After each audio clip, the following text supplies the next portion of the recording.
Hello, Potomac Crossing Ward. This is Come Follow Me 2021 Doctrine and Covenants or Church History. This is lesson number 3, and we will be discussing Doctrine and Covenants section 2.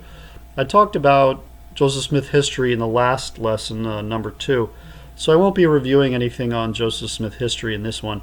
I'll just be talking a little bit about Doctrine and Covenants section 2. This is a pretty short chunk of text, so my comments will be pretty short. This rather terse section sums up the entire purpose of the Abrahamic covenant, the day of the Lord, also known as the Second Coming, and the pre-Second Advent mission of the LDS Church. The text is an excerpt from various comments made by the angel Moroni to Smith. In this case, Moroni was quoting or paraphrasing a passage from Malachi. The same passage was quoted by the resurrected Jesus Christ to the Nephites in 3 Nephi 25, 5-6.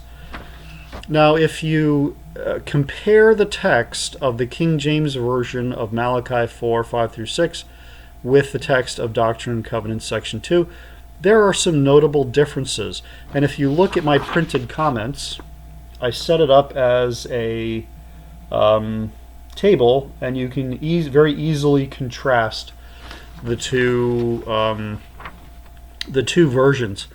And if you take a close look at section 2, you'll see that it's emphasizing the restoration of the priesthood in order to gather Israel, mostly in a sort of post-mortal context when we talk about redeeming the dead.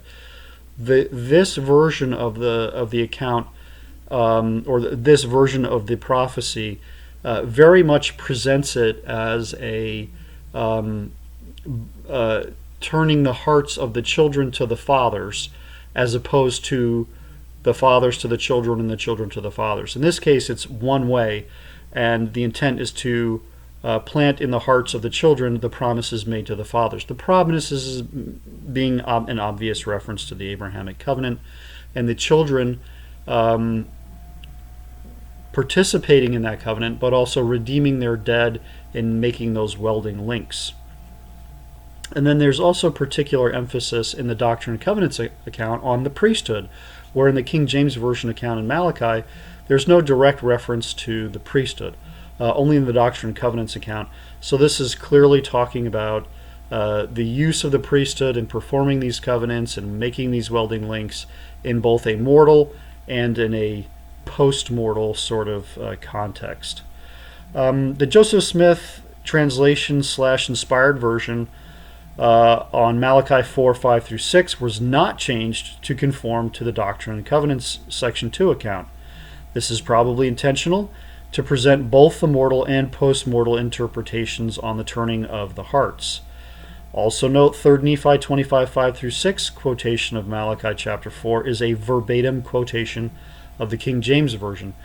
So in this being the case, we would not conclude that Doctrine and Covenants section 2 is a more accurate version as compared to the King James Version as far as what Malachi wrote. The section 2 version is a rereading or retelling in a slightly different context of that prophecy, and how the church in the last days is to fulfill their end of that promise, that prediction, the prophecy made by Malachi. And that is to have the priesthood, to do the work of redeeming the dead, and to make those welding connections in redeeming natural Israel from their scattered state. So that wraps it up for this lesson.